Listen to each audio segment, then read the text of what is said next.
appreciating the work done under the six-phase government of President Samia Suluhu Hassan for generating a progressively more conducive environment, encouraging dialogue between stakeholders, and promoting meaningful participation of civil society in policy processes. We hope this will be further pursued in yet more sectors and covering yet more issues on the national agenda. This transpired already yesterday here at the forum with a session on climate change. They want also to mention the forum on internet freedom held last week in Dar es Salaam and graced by the ICT ministers of Tanzania and Uganda. Your presence here, Your Excellency Vice President, is the confirmation of political will and leadership that can lead to further enhancement of space for consultation and advocacy, space for interaction and participations, as well as the further improvement of operating rules and legal frameworks. I do realize, however, that a question may rise. What is the role, what is the place of the EU in this Tanzanian dynamic? Yesterday morning, I was attending an event where a cabinet minister spelled out the issue very clearly in relation to activities that are supported by development partners with NGOs aiming at preventing violent extremism. The audience was reminded that external actors have their own interests, national interest, their own corporate interest, and even individual interest. Yes, the issue of external support to the working of NGOs is getting politically loaded, and not only in Africa, but allow me to go briefly back to the fundamentals. I like to call the sphere of action of NGOs as the third sector. Third, because it's defined by what is not. It is not private enterprise. It is not state institutions. NGOs are often called to fill gaps that market failures prevent private enterprises to provide answers to. And they also fill gaps that governance failures prevent state institutions to provide answers to. In these globally complex times, we can also ask ourselves, not only here in Tanzania, but in the EU as well and globally, whether the third sector is not also called to fill gaps that democratic failures prevent political systems to provide answers to. And that is the advocacy role that civil society plays, often among controversy. But again, the question was, why is the EU here to support NGOs in Tanzania?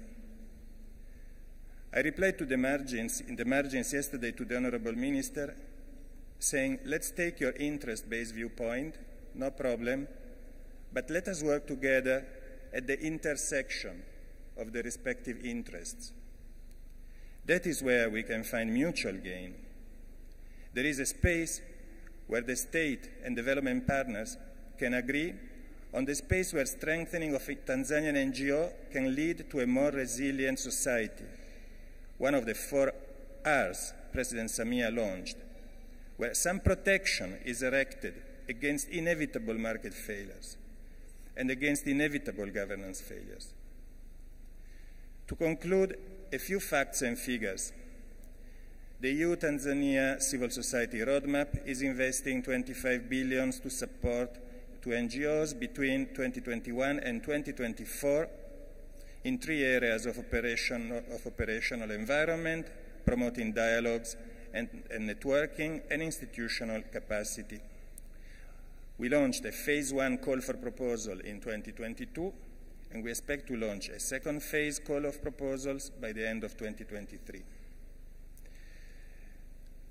So once again, hongera sana to NGOs of Tanzania here convened for the 2 days of deliberation with the promise of good collaboration from the European Union. Asanteni sana.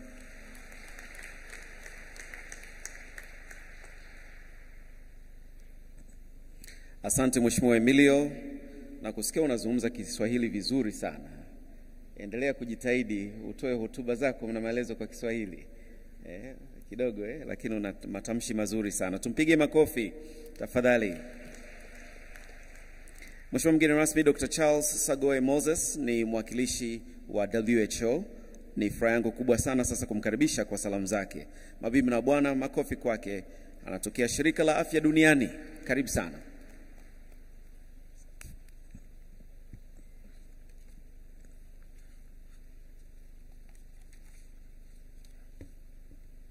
Thank you very much, Master of Ceremonies. Your Excellency, the Vice President of the United Republic of Tanzania, Dr. Philip Mpango, the Honorable Minister of Community Development, Gender, Women and Special Group, Dr. Dorothy Gwajima, Deputy Ministers and Regional Commissioner, the Permanent Secretary of the Ministry, other distinguished invited guests who are gathered here, please allow me to stand by the protocol that is already established. Thank you.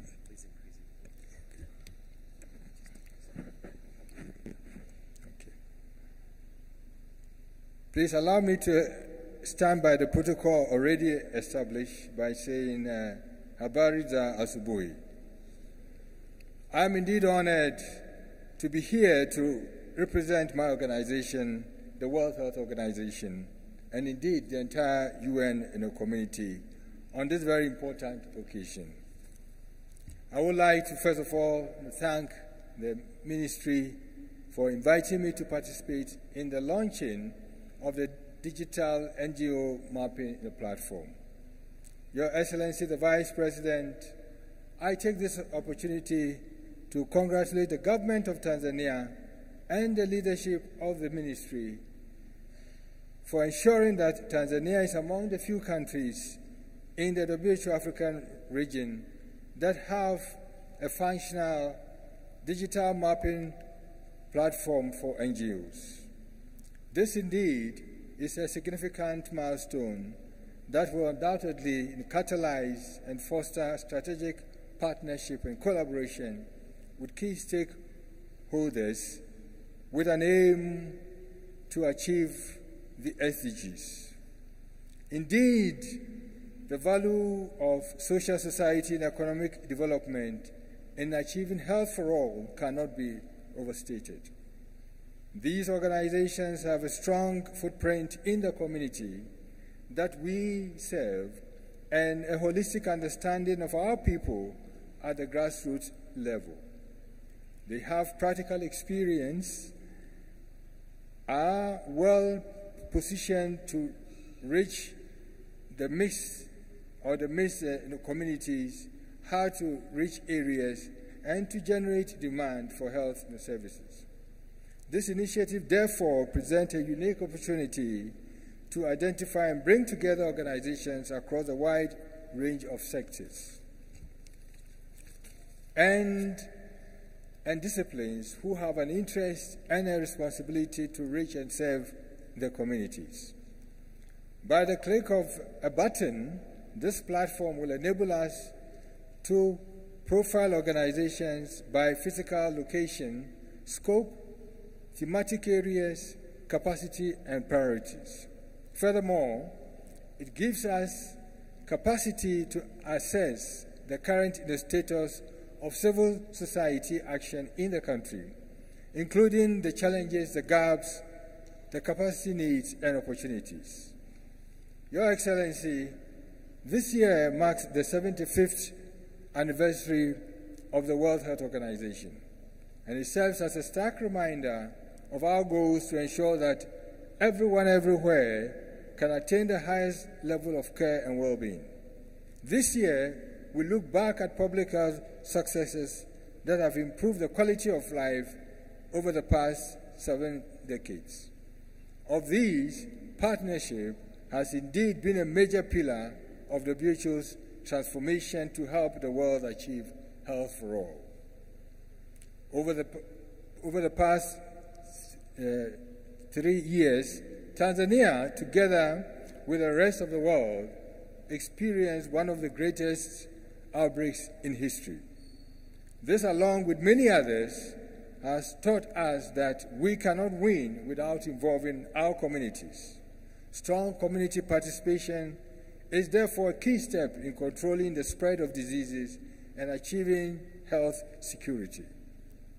Therefore, strengthening our work with civil society has been a key priority for us in WHO.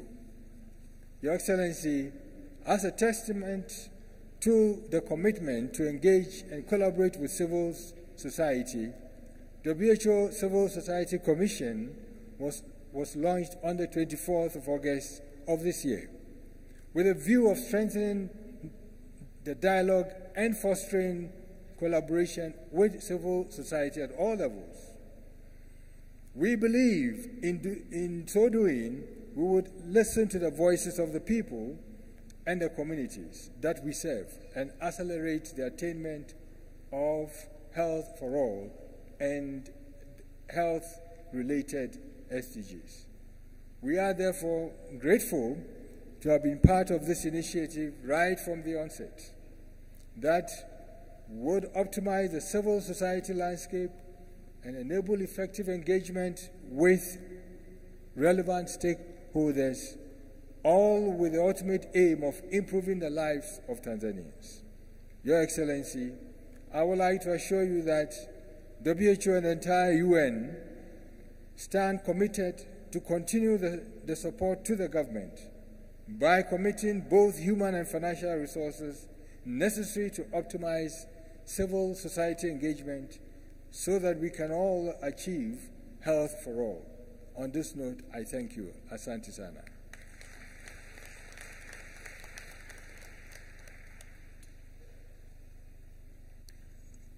Nasi tunakushukuru sana.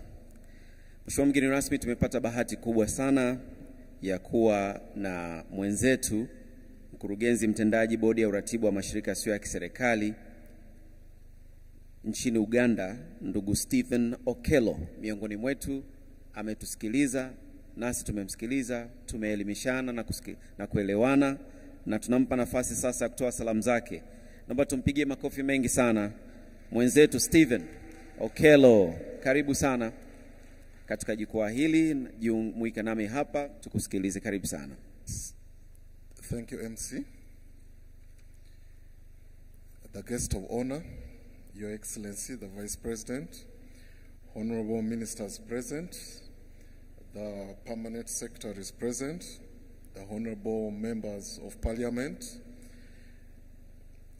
the resident commissioner, the chairperson of the NGO board, the registrar of NGOs, all government officials present from the different ministries, departments, and agencies, all the representatives of the different religious and faith-based organizations, the development partners present, the private sector present, the National Council and all the NGO representatives, all invited guests, ladies and gentlemen, all protocol observed.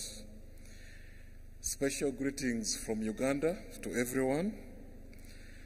And Your Excellency, in a special way, I want to start by thanking and appreciating the organizers of this event. And that is mainly the Ministry of Community Development in collaboration with the National Council of NGOs for inviting me to be part of this engagement. I want to thank the NGO board chairperson who is seated right next to you, and also the registrar who have in these last few days that I've been here given me all the assistance and guidance around, and also have brought me up to speed in relation to NGO operations in Tanzania. Your Excellency, I come from the National Bureau for NGOs, commonly known as NGO Bureau, that oversees all NGO operations in Uganda. We register them, we monitor them, and we ensure that they are complementing the government and are compliant in everything that they're doing. Your Excellency, such engagements that I am so proud to be a part of today provide a platform where different state and non-state actors engage in order to foster mutual understanding through the exchange of ideas and the different perspectives. It also helps to motivate stakeholders to work together towards a common vision and also take stock of commitments that are made. It further helps the government to listen and take note of any issues or concerns that are coming from the NGO sector with the essence of understanding each other to forge and foster a common goal for the good of the country as a whole. This, however, calls for an open-minded attitude. It also calls for a certain level of trust. Your Excellency, you had earlier the issue of mistrust coming up. That, of course, is something that so many countries face, where NGOs do not trust the government, and also the government does not trust the NGOs. So it's important that when such engagements take place, there's some level of trust that is exercised, but also there should be a willingness to foster mutual understanding and harmony.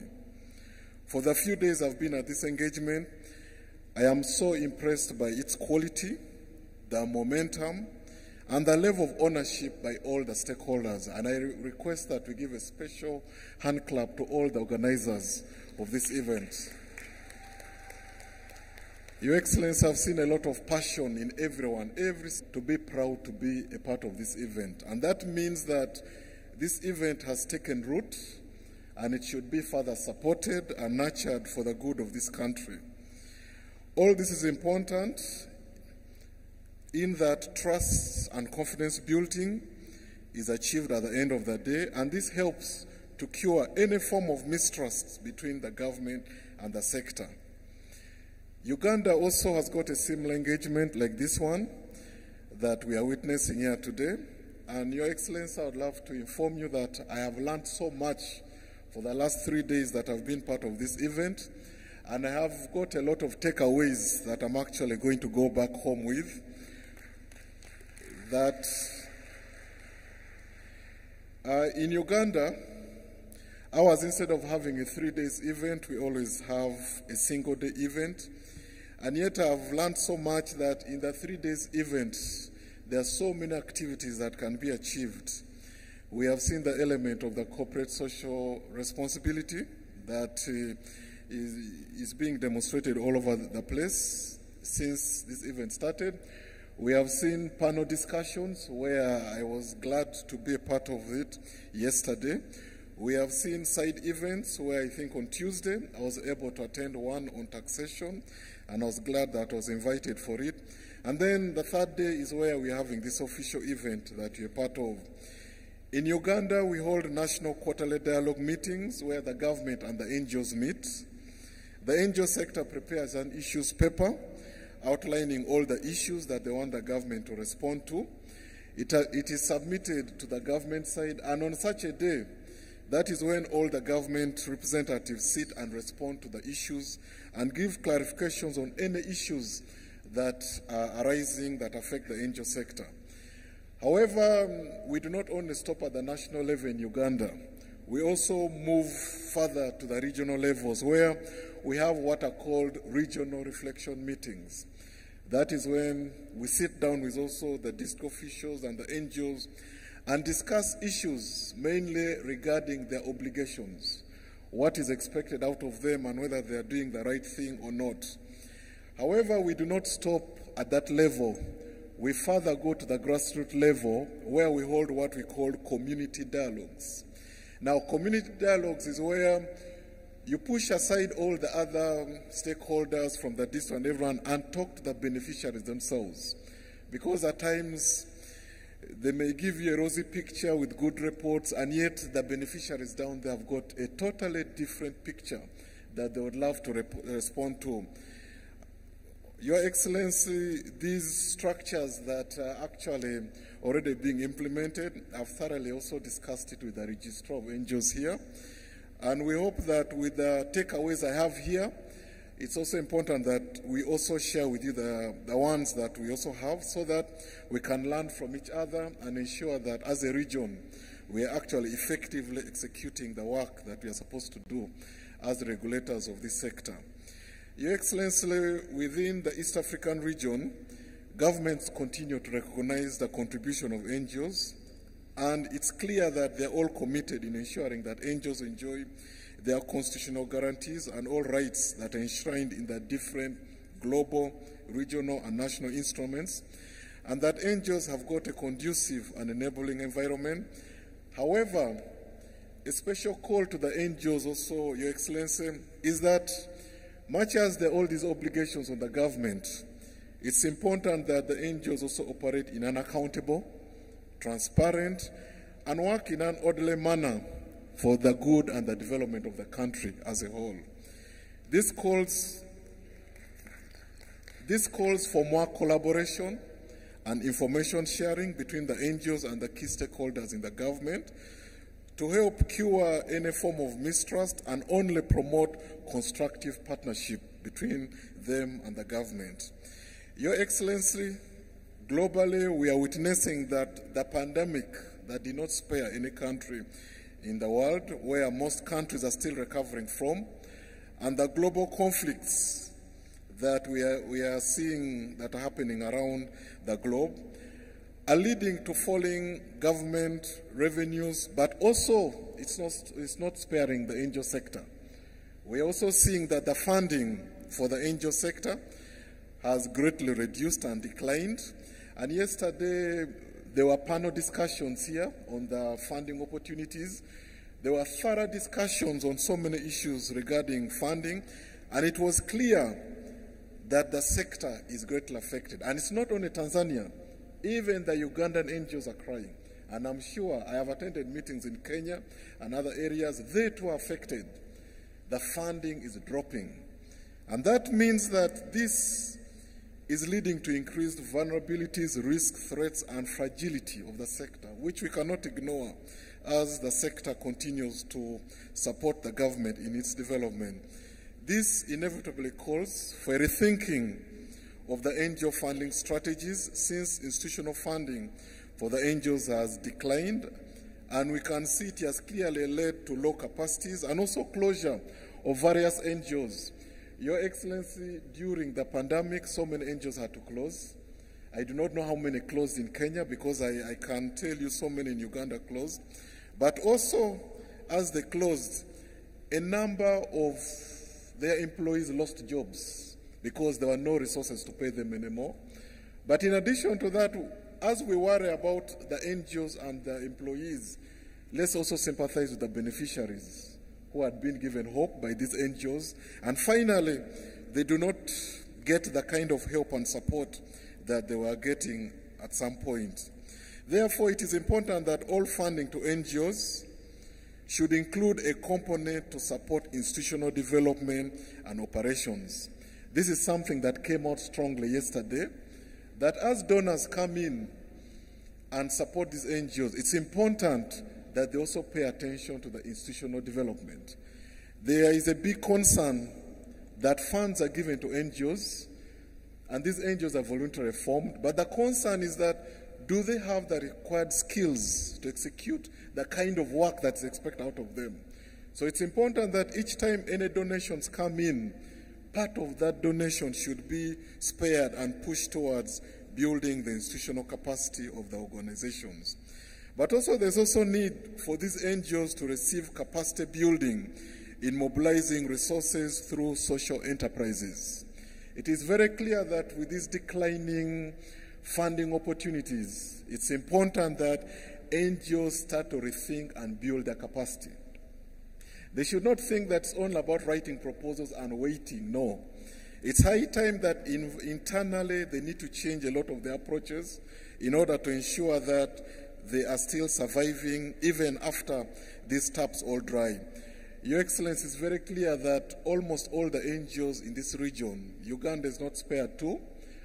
I can confidently tell you that 98% of these NGOs rely on foreign donations.